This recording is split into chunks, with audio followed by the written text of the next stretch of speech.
This week in disc golf, history is made as Kristin Tattar becomes the first FPO player to reach 1,000 rated. pdga still can't get Champions Cup right. dgpt Europe had its inaugural event. Shocking result out of LVC. Oh yeah, and Evelina can putt now. What's going on, all you disc-generates? It's Swiss cheese with the disc golf world. You guys already know the one with all the holes in his game. We're back home and the minivan is still kicking, but our coverage doesn't stop. You're watching This Week in Disc Golf, where I cover all things disc golf from the past week. This episode is brought to you by Tulsa Disc Sports, the host of this year's Junior World Championship, showcasing the sport's future talents that have seen greats in Gannon Buhr, AB, and Isaac Robinson all perform in prior tournaments. For any of the young throwers who haven't decided to sign up, you better act fast as there are a few spots remaining, but they are filling up quickly. Be one of the 500 players to compete for the chance at a world championship. And if that reason isn't enough, do it for the 10-disc player pack that includes a bag and other goodies, which just might be enough to convince your parents. For the parents listening, get your kids out there no matter their skill level. It's a great opportunity to surround your young thrower with peers just like them, which is difficult to experience in your local scene. Go over to Disc Golf Scene and sign up now. Got a ton to unpack, so quick thank you for watching, everyone who has subscribed, and of course, all those who have contributed over to the Patreon. But let's jump in already. This week was ratings week, and with it, the end of the super sweaty Kristin Tattar 1,000 rated watch, as she becomes the first woman to reach 1,000 rated ever. It was a long and grueling journey, but credit her for not making a documentary about it. And now that it's officially come to the end, the celebratory disc golf press tour begins. You know the drill, and you've already seen it, where everyone, including us, gets in line to praise the historic event, despite Disc Golf Fanatic doing enough for everyone else all put together. Cue up every possible positive talking point about her determination, charisma, greatness, incredible championship-level play, impressive stats, list of achievements, and of course, all the commemorative discs to go along with it. Some were bold enough to crown her the GOAT, while others let the comment section handle that debate. Each side boasting impressive numbers and support for any candidate, whether Tattar, Paige, JK, Elaine, Valerie, and why not Dez. The FPO division has seen a pattern of top player rankings, or if you'd rather, domination streaks since the early 90s, with Tattar being the most recent to take the mantle. This pattern has caused this very same GOAT debate for 20 plus years now, only adding a new name every 6 years or so. Listen, all these ladies were or currently great. Having this debate at this time to some degree takes away from this truly remarkable achievement. For me, the debate on whether or not she is the greatest FPO player ever is far less significant than whether or not she can become the sport's most influential player ever. Don't get me wrong, the game's greats have been instrumental to where this sport is and going. Yet in their time, did little to move the needle in attention or new participation like Tattar just might be able to in far less time. Tattar, who has only just joined the tour full-time in 2022, has already become one of the most popular and recognized players in the game during the sport's pinnacle of participation.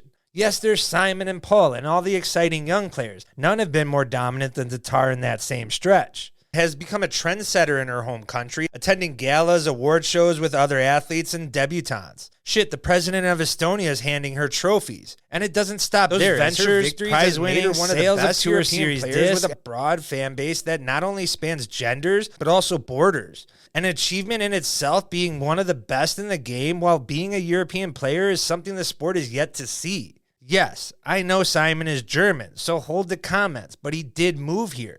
And in a sport overwhelmingly funded by the community with little outside money, she's been able to bring in new outside sponsors that the sport could only dream about prior. Deals with Porsche, large online gambling companies, among others, as she just recently hired a manager/advisor that will only broaden those business opportunities. Those ventures, prize winnings, sales of Tour Series discs, on top of a 6-figure-a-year sponsorship deal with Latitude 64, which she shared, mind you, has been able to show the potential that this disc golf could be a professional career for aspiring athletes, and just as importantly, for women. All this success certainly has helped with new participation in the sport that only time will tell the true impact, compared to the other greats in the game. Especially over in Europe, where the sport is on the rise as a whole with festivals and next year world championships. Growth of this game overseas in Europe just might be the catalyst to spread this sport further and take the sport to even higher heights, with possible Olympic aspirations that many in the community hope to achieve, which in all honesty will never be achievable without broad growth in disc golf participation in Europe.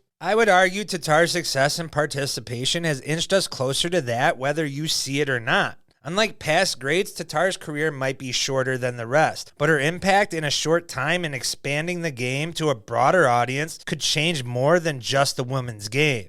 Yet, only time will tell. The Disc Golf Pro Tour is officially on its West Coast swing. With it, all the complaints of the ball golf style courses. DDO always kicks off the chatter, and by the time the tour reaches California and the OTB Open, the community is a powder keg of hatred for open-style courses on tour. The PDGA and DGPT chose to take a match to those emotions this week by announcing that the 2025 Champions Cup location will be at none other than Stockton, California, moving what has been known or referred to as the difficult wooded major after being held at W.R. Jackson in Northwoods Park this past year. As funny as it is, a newborn major with little to no history solely being attached to a specific style of course is, in the community's eyes, they were attached and PDGA helped establish that. But after Northwoods' attendance, I don't blame anyone for trying anything new. To say the move was not that well received would be an understatement. It's gone about as well as those Giants throwback jerseys. As fans, players, and nearly everyone on the internet have been heavily critical of the decision, taking more L's than Cole did last week. I just don't understand why most continue to separate the DGPT and PDGA from this move, with all the criticisms landing on the PDGA despite this being a far more mutual resolution. Yes, I understand that on paper this is a PDGA-held event, with it being a major, with a bid process and all its own. But you're telling me the DGPT, with its unreleased schedule, was not included in this selection process whatsoever? For me, these two are forever intertwined moving forward, and the faster the community attaches the two, the quicker the sport can hopefully progress, as expectations and criticisms are properly attached to both. And you know the criticisms were bad when disc golf's white knight savior, Terry Miller, tries to come to its rescue. We get it, Terry. You have continued to make it clear we should never be critical of any disc golf decision, or the fact that you've never been late to a flight. But even I did not have Drew Gibson coming to the rescue of the PDGA and DGPT's decision either.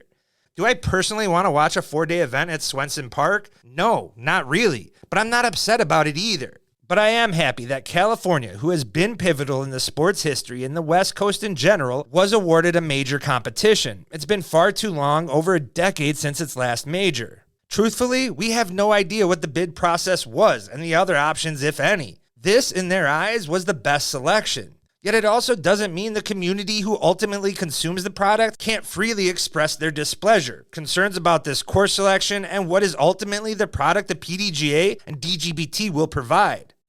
California, who has been pivotal in this sport's history and the West Coast in general, despite Terry's unhinged thoughts. After this response, guys, someone should really check on him. And guys, I don't want to downplay that our sport is missing major level course options that not only have the facilities and infrastructure in place to hold a major, but also with event directors and staff attached to them. There are a handful at best, and even those are doing double or triple duty with multiple roles in disc golf and even in the DGPT or on the board of the PDGA. You're beginning to see why I mean intertwined. Yet again, an issue that both the DGPT and PDGA needs to address, progress this sport or not.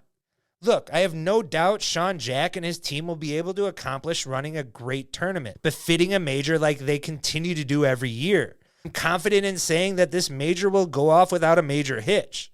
It just might be what's needed the most after all that occurred at this year's Champions Cup. Beth at 69. I just told myself, you just got to will this one in there. Whatever you have, just will it in there. This man is unbelievable. This is what athletes live for. This is the moment. This week also saw some disc golf. You had the inaugural DGPT Europe event, the Copenhagen Open, which had a very mixed reaction. Without the biggest names in attendance, many fans in the States instead focused on Las Vegas Challenge that showcased more of the sport's best-known players in the game, names like Calvin Heimberg, Gannon Buhr, and Ricky Wysocki. Scheduling certainly did not give this event that great of a chance. Most U.S. players waiting to opt into multiple events for a tour stop, instead of a weekly run that only saw Paul Ulibarri and Greg Barsby make the trip. But with a far more cohesive scheduling will only improve in future participation. And despite it not having the top-end names, still could not have been a better start to the new tour overseas.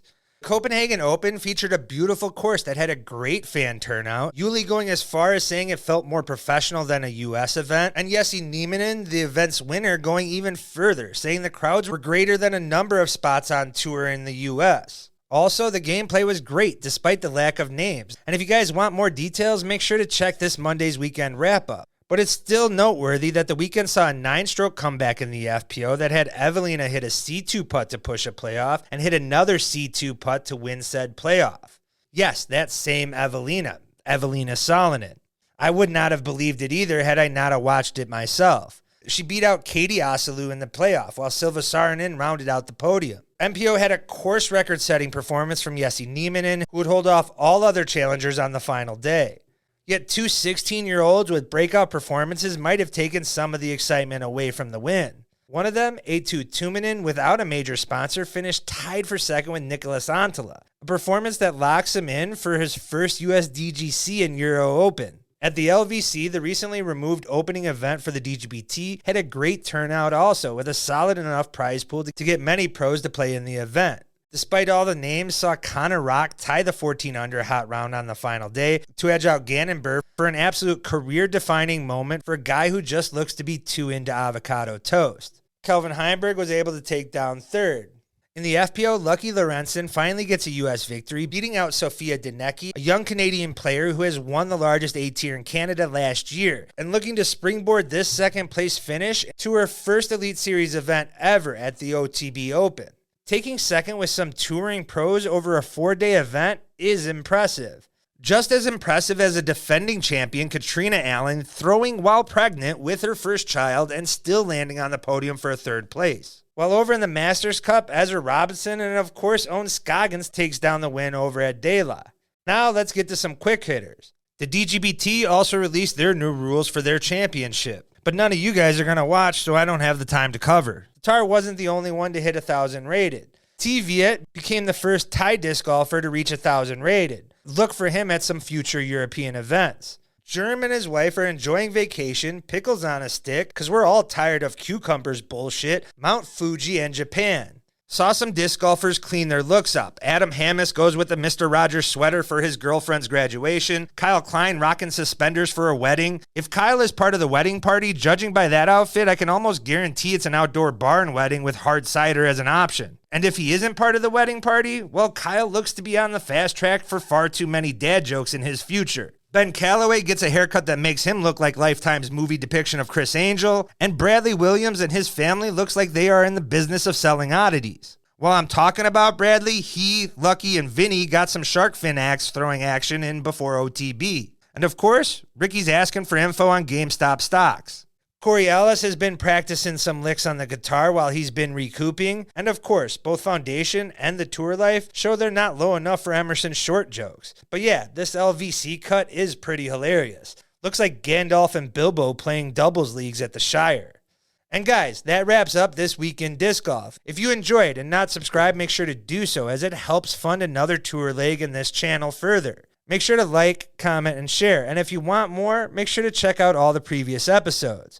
Though our tour has halted, we will continue to bring you action and coverage your way, but with our same hold back nothing approach. That or join us this Sunday for our live companion stream of the OTB Open.